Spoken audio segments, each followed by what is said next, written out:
दैबानाजों भुगिनांनाय चिरां जिल्लानि लावख्रिगुरि आरो बेदलांबस्ति गामिनि गासै गं 78 नखरफोरनो थिं गथायदों। थांनाय दैज्लां बोथोरनि 2021 आगस्टनि 22 खालाराव दैबानाजों भुगिनांनाय चिरां जिल्लानि देवस्रि बिसिडिसिनि सिङाव गोग्लैनाय लावख्रिगुरि आरो बेदलांबस्तिनि गासै गं 78 नखरनो दिनै सिडली चिरां जौगाखां ब्लक मावख'नि गेजेरजों सरकारनिफ्राय सौफैनाय नखरसेयाव 2 बान थिंखौ राननानै होयो। थिंफोरखौ राननानै होयो 14 चिरां दुवार ब्लक इउपिपिएलनि आफादगिरि बिरदाव मोसाहारि, नेहादारि निखिल बरगयारीजों लोगोसे सान्थिपुर आरो देवस्रि बिसिडिसिनि मासिगिरि सन्जीब नार्जारी आरो चन्द्र बाहादुर दाहाल मोनहा। आङो खौरांगिरि नोंथांमोननिसिम साबायखर जासिबाय। दिनैहाय जोङो थांनाय जे 22 आगस्ट 2021 अक्ट'खालि नैबे जोंनि चिरां जिल्लानि सिङाव थानाय देवस्रि बिसिडिसिनि सिङाव थानाय नैबे लावख्रिगुरि गामियाव गोबां दैबानाजों जा खहा जानाय सुबुंफोरनो दिनैहाय जोङो बिटिआर सरकारनिफ्राय जोङो नैबे जोंनि सिडली चिरां डेभेलपमेन्ट ब्लकनिफ्राय मोनसे नखराव गासै 2 बान थिं राननायनि दिनै हाबाफारि लादों। आरो जोङो मिथिगौ थांनाय समावहाय नैबे गामियाव गोबां अखा हानानै गोबां बे गामिनि रायजो राजाफ्रा दिनै हालाखार बिलाखार जानांदों। जोङो मिथिगौ बे गामियाव गासै 78 नखरा गोबां बेबायदि खहा जानांदों। आरो बे खहा जानाय सुबुंफोरनो बिटिआर सरकारनिफ्राय माखासे अनसुंथाइ होनायनि जेरैबायदि राहा लानाय जादों, बे राहाफोरखौ दिनैहाय जोङो मोनफानि उनाव मोनफा मावफुंनो दिनै लागासिनो दङ।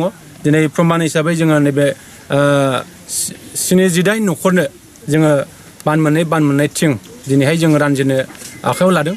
आरो जोङो मिथिगौ थांनाय समाव जेब्ला नैबे दैबाना जादोंमोन, बे दैबाना जानाय समावहाय जोंनि आसामनिनो मन्त्रि जाउर काउग्रा ब्रह्म, आसामनिनो मन्त्रि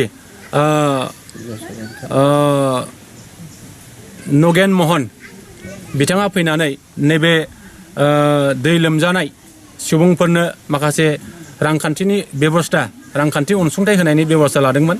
दिनै 35 नखरा दाबावैनो नैबे 3,900 रांखौ मोननायनि राहा लामा जागासिनो दङ। आरो गासै नैबेहाय 78 नखरफोरनो नैबे राहाफोरखौ होनायनि बेबस्था खालामनाय जादों। आरो जों आसा खालामनो हायो नैबे रांखौ थाबैनो जाहाथे बिटिआर सरकारा, आसाम सरकारा बिथांमोननि जे होनो गोनां रां, मोननो गोनां रां, बे रांखौ जाहाथे होफैगोन जों बेखौ आसा खालामनो हायो। गामिखौ होबथानायनि मा राहा सोलियो? जोङो बिटिआर सरकारखौ, आसाम सरकारखौ खावलायनाय बायदि नैबे लावख्रिगुरि गामिखौ गोजोरै होबथानांगौनि थाखाय जोङो दा SDRF फान्डआवबो जोङो बेखौ होबथानायनि माखासे बिथांखि लानाय जादों। आरो वाटार रिसोर्स डिपार्टमेन्टनिफ्रायबो जों बेखौ होबथानायनि राहा लानाय जादों।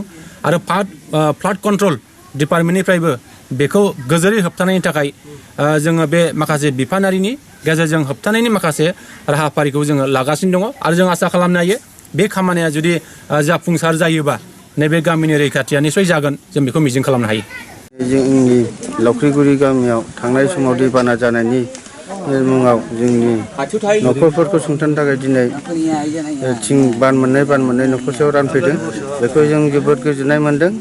आरो गुबै खोथाया बेनो जाबाय, जोंना लुबैनाया थांनाय समाव मिनिस्टार बिथांमोनहा जोंनो खोथा होलांदोंमोन एमारजेन्सि हिसाबै 3,800 रां आरो फुल डेमेज, हाफ डेमेज। फुल डेमेजआ जाहैबाय जोंनो 99,000 सामथिं बिदि होनदोंमोन। आरो हाफ डेमेजनि थाखाय 32,000। दा बेफोरखौ जाहाथे सरकार लेभेलनिफ्राय जोंनो थाबैनो मावनानै होयो, जाहाथे जोंनि गोरिब नखरखौ, जोंनि गामिनि दुखु जारलाजों गोग्लैनायखौ जाहाथे थाब मावनानै होयो, बेफोरखौ जोंनि बिटिआर सरकारनि मन्त्रि बिथांमोनखौ गुरै खावलायनाय थाबाय। फुल डेमेजनि सोमोन्दै थांदों। फुल डेमेजआ जोंनियाव 35 आरो बिनि जाखिनि बाखि बियो हाफ डेमेजमोन। आबादफोरबो खथि जादोंमोन। आबादाथ' गोबां खथि जानानै थांदों। फुल डेमेजखौ मा खेथ्रआव लानाय जादों, माबायदिखौ नोजोर होनानै? फुल डेमेजआ जाहैबाय जोंनि जायनि नखरा दैया लोमसावनानै न' जिजोबदों आरो जायनियाव खोजोबदों, आबादाबो बिसिना बांसिन खहा जादों। दा बेफोरनि थाखाय जेरै दैया दाहारा बांसिन खारदों नङाबा गाज्रिसिन जादों बेखौ फुल लानाय जादों आरो सरासनस्रा एसे लोमसावनाय एसे एनैल' न' जिनायफोरखौ हाफ डेमेज लानाय जादों। दै बानायाथ' जाबाय थायो ओमफ्राय होबथानायनिया मा राहा लादों दालाय? दै बानायाथ' जोंनाव बोसोरफ्रामबो जागासिनो आरो दिनैसिम बोसोरथाम रानिं जों रिलिफआव थानो गोनां जाबाय। दा सरखार लेभेलनिफ्राय बुंनानै होदों जेरै नोंसिना प्रटेक्सना पारमानेन्ट सलुसन जागोन होननानै मन्थ्रि बिथाङा बुंलांदोंमोन। दा जायो जाया उननि खोथा मन्थ्रि आफादाव जेरै मोजां मावनानै होगोन जोंनि थाखाय बिराद मोजां जागोन। दा बेनो